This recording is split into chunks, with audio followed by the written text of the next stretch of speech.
साल 2074 से नमस्ते। जिस फ्यूचर का हमने कभी सपना देखा था वो अब यहाँ है। ये एक ऐसी दुनिया है जिसे अद्भुत टेक्नोलॉजीज ने बदल दिया है। आर्टिफिशियल इंटेलिजेंस अब हमारी रोजमर्रा की जिंदगी का हिस्सा है। जेनेटिक इंजीनियरिंग ने कमाल की तरक्की की है। हम डिजिटल इमॉर्टैलिटी के राज खोलने की कगार पर हैं। ये फ्यूचर अच्छे और बुरे दोनों से भरा है। हमने बहुत कुछ हासिल किया है, लेकिन चुनौतियां अभी भी बाकी हैं। मेरे साथ इस नई दुनिया को एक्सप्लोर करो। आइए 2074 में हमारे इंतजार में खड़े वंडर्स और चैलेंजेस को जाने। The future is now. चलो इसे साथ एक्सप्लोर करते हैं। सोचो, 1974 में वापस चले गए। इंटरनेट अभी नया नया था, मोबाइल फोन बहुत महंगे थे और पर्सनल कंप्यूटर बस आने शुरू हुए थे। अब 2024 में आ जाओ। हम अपनी जेब में पावरफुल कंप्यूटर रखते हैं, दुनिया भर में बात कर सकते हैं और जिंदगी के लगभग हर काम के लिए इंटरनेट यूज करते हैं। पिछले 50 सालों में टेक्नोलॉजी कितनी तेजी से बदली है, ये सोचने वाली बात है। जैसे हम एक नए जमाने में कदम रख रहे हैं, ये सोचना एक्साइटिंग भी है और डरावना भी कि अगले 50 साल कैसे होंगे। क्या टेक्नोलॉजी में ऐसे ही चेंजेस आते रहेंगे? ये चेंजेस हमारी दुनिया, हमारे समाज और हमारी इंसानियत को कैसे बदलेंगे? 1974 से 2024 तक का सफर कमाल के इनोवेशन से भरा रहा। हमने इंटरनेट को पैदा होते देखा, पर्सनल कंप्यूटर और मोबाइल फोन को बढ़ते देखा और बायोटेक्नोलॉजी और आर्टिफिशियल इंटेलिजेंस जैसी चीजों में नई डिस्कवरीज देखी। अगले 50 साल पिछले 50 सालों से भी ज्यादा बदलने वाले हैं। ये एक खाली कैनवास है जिस पर हम अपने चॉइसेस और कामों से 2074 की दुनिया बनाएंगे। 2074 के शहर में कदम रखो और तुम खुद को अजूबों से घिरा पाओगे। बड़ी बड़ी इमारतें आसमान छू रही होंगी, आपस में जुड़ी होंगी ब्रिजेस से, और हवा में गाड़ियां उड़ रही होंगी। ये कोई आम गाड़ियां नहीं होंगी, ये होंगे ऑटोनोमस पॉड्स, क्लीन एनर्जी से चलने वाले, जो आसमान में इजीली मूव कर रहे होंगे। नीचे सड़कों पर अलग तरह की मूवमेंट होगी। डिलीवरी ड्रोन्स अपनी जगह से जाएंगे और तेज रफ्तार वाली मैग्नेटिक लेविटेशन ट्रेन्स पलक झपकते ही लोगों को शहर के एक कोने से दूसरे कोने तक पहुंचा देंगी। इमारतों पर वर्टिकल गार्डन्स होंगे जिससे कंक्रीट जंगल्स हरे भरे ओएसिस में बदल जाएंगे। रिन्यूएबल एनर्जी सोर्सेज घरों और दुकानों को बिजली देंगी जिससे एक सस्टेनेबल और सेल्फ सफिशिएंट अर्बन इकोसिस्टम बनेगा। इन इमारतों के अंदर स्मार्ट होम्स हमारी हर जरूरत पूरी करेंगे। अप्लायंसेस हमारे डेली रूटीन को समझेंगे, लाइट टेम्परेचर एडजस्ट करेंगे और हमारी पसंद के हिसाब से खाना भी बनाएंगे। स्टीम इंजन द्वारा शुरू की गई फर्स्ट इंडस्ट्रियल रेवोल्यूशन ने हमें मैन्युअल लेबर से मैकेनाइज्ड प्रोडक्शन तक पहुंचाया। फैक्ट्रीज बनने लगे, शहर बढ़ने लगे और दुनिया तेज गति से चलने लगी। सेकंड इंडस्ट्रियल रेवोल्यूशन ने इलेक्ट्रिसिटी की पावर का इस्तेमाल किया, मैस प्रोडक्शन की शुरुआत की और कम्युनिकेशन को बदल दिया। टेलीफोन ने दूरियों को कम कर दिया, लोगों को पहले जैसा कभी नहीं हुआ था कनेक्टेड कर दिया। थर्ड इंडस्ट्रियल रेवोल्यूशन में कंप्यूटर्स और ऑटोमेशन का उदय हुआ। जो काम कभी इंसानी हाथों से होते थे अब डिजिटल प्रिसिजन के साथ किए जाते थे। इंफॉर्मेशन करेंसी का एक नया रूप बन गया जो दुनिया भर में फ्रीली फ्लो करता था। हर रेवोल्यूशन प्रोग्रेस लाई, लेकिन डिसरप्शन भी। नौकरियां गईं, सामाजिक ढांचे को चुनौती दी गई और अमीर और गरीब के बीच का अंतर अक्सर बढ़ गया। फिर भी मानवता ने अडेप्ट किया, इनोवेट किया और अंततः थ्राइव किया। सवाल यह नहीं था कि प्रोग्रेस अच्छा था या बुरा, बल्कि यह था कि हम इसकी पावर का इस्तेमाल ग्रेटर गुड के लिए कैसे कर सकते हैं। फिफ्थ इंडस्ट्रियल रेवोल्यूशन अपने पहले वालों के विपरीत केवल मशीन्स के ह्यूमन लेबर की जगह लेने के बारे में नहीं है। यह ह्यूमन कैपेबिलिटीज को बढ़ाने, हमें कॉम्प्लेक्स प्रॉब्लम्स को हल करने में सक्षम बनाने और एक ऐसा फ्यूचर बनाने के बारे में है जहां टेक्नोलॉजी ह्यूमैनिटी के साथ तालमेल बिठाकर काम करे।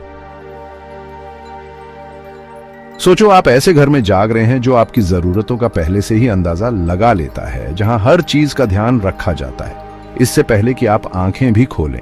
आपका एआई असिस्टेंट आपकी पसंद की कॉफी बना चुका है ताकि आपकी सुबह अच्छी तरह से शुरू हो। न्यूज फीड आपके इंटरेस्ट्स के हिसाब से टेलर्ड है।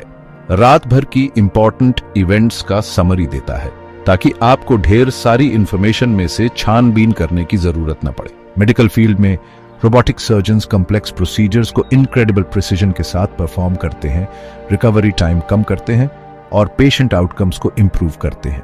एजुकेशन में personalised AI tutors individual learning styles के हिसाब से पढ़ाते हैं जिससे एजुकेशन पहले से कहीं ज्यादा एक्सेसिबल और इफेक्टिव हो जाता है। स्टूडेंट्स को वो अटेंशन मिलता है जिसकी उन्हें जरूरत होती है। साधारण से लेकर असाधारण तक एआई ने खुद को हमारी जिंदगी के फैब्रिक में वीव कर लिया है, हमारे डेली रूटीन्स को एनहांस कर रहा है और नई संभावनाओं के द्वार खोल रहा है। लेकिन ये तो बस शुरुआत है। फ्यूचर में और भी इनक्रेडिबल एडवांसमेंट्स होने वाले हैं, क्योंकि एआई लगातार इवॉल्व हो रहा है और हमारी दुनिया में और डीपली इंटीग्रेट हो रहा है। आर्टिफिशियल इंटेलिजेंस सिंपल टास्क से आगे बढ़ गया है। अब हमारे पास ऐसी मशीन्स हैं जो सीख सकती हैं, रीजन कर सकती हैं और इमोशंस भी फील कर सकती हैं।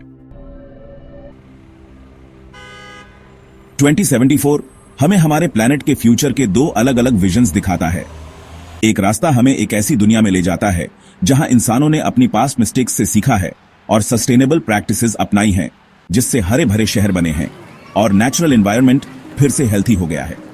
दूसरा रास्ता एक वार्निंग देता है, एक ऐसी दुनिया की जो क्लाइमेट चेंज से बर्बाद हो गई है, जहां रिसोर्सेज कम हैं और इनइक्वालिटी की वजह से सोशल अनरेस्ट और इकोलॉजिकल कोलैप्स हो गया है।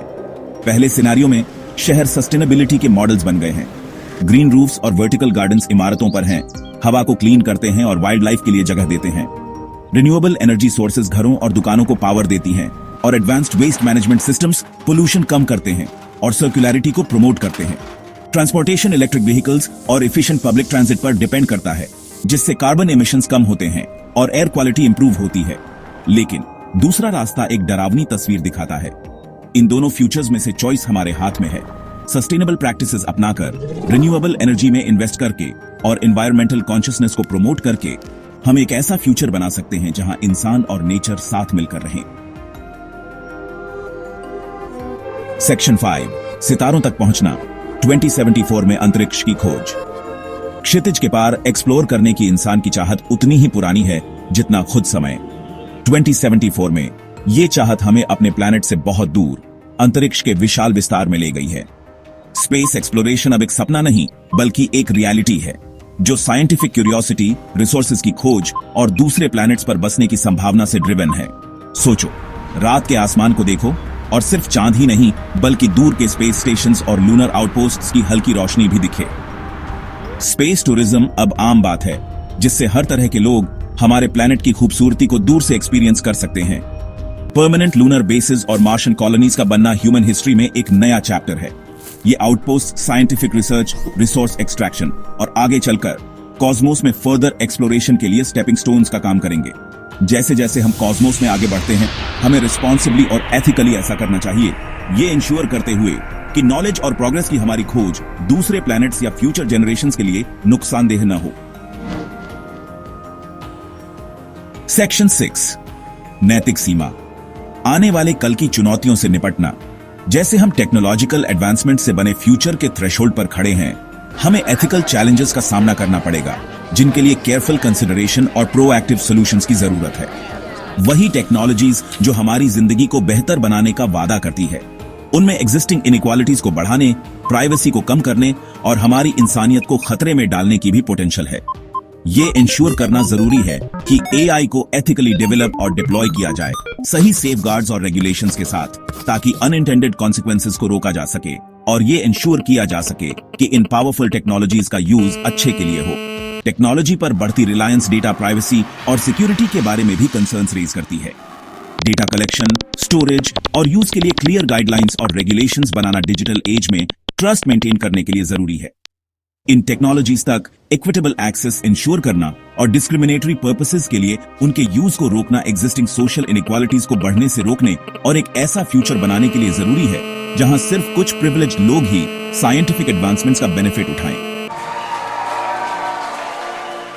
सेक्शन 7, मानवीय भावना, हमारी सबसे बड़ी ताकत। इन चैलेंजेस के सामने ओवरवेल्म्ड फील करना या फ्यूचर के बारे में निराशावादी होना आसान है, लेकिन अनसर्टेनिटी के बीच एक चीज कांस्टेंट रहती है, अदम्य मानवीय भावना। हिस्ट्री में इंसानियत ने अनगिनत ऑब्स्टिकल्स का सामना किया है, नेचुरल डिजास्टर्स से लेकर वॉर्स और पैंडेमिक्स तक। फिर भी बार बार हमने रेजिलियंस, इनोवेशन और कंपैशन की एक्स्ट्रॉर्डिनरी कैपेसिटी दिखाई है। 2074 के चैलेंजेस कॉम्प्लेक्स हो सकते हैं, लेकिन वो इम्पॉसिबल नहीं है। कोलैबोरेशन की भावना अपनाकर, इंक्लूसिविटी को बढ़ावा देकर और सभी लोगों और हमारे प्लैनेट की वेलबीइंग को प्राथमिकता देकर हम अपने बच्चों और नाती पोतों के लिए एक योग्य फ्यूचर बना सकते हैं। सेक्शन 8, भविष्य को आकार देना, एक सामूहिक जिम्मेदारी। 2074 एक डिस्टेंट रियलिटी लग सकता है, लेकिन उस फ्यूचर के सीड्स आज बोए जा रहे हैं।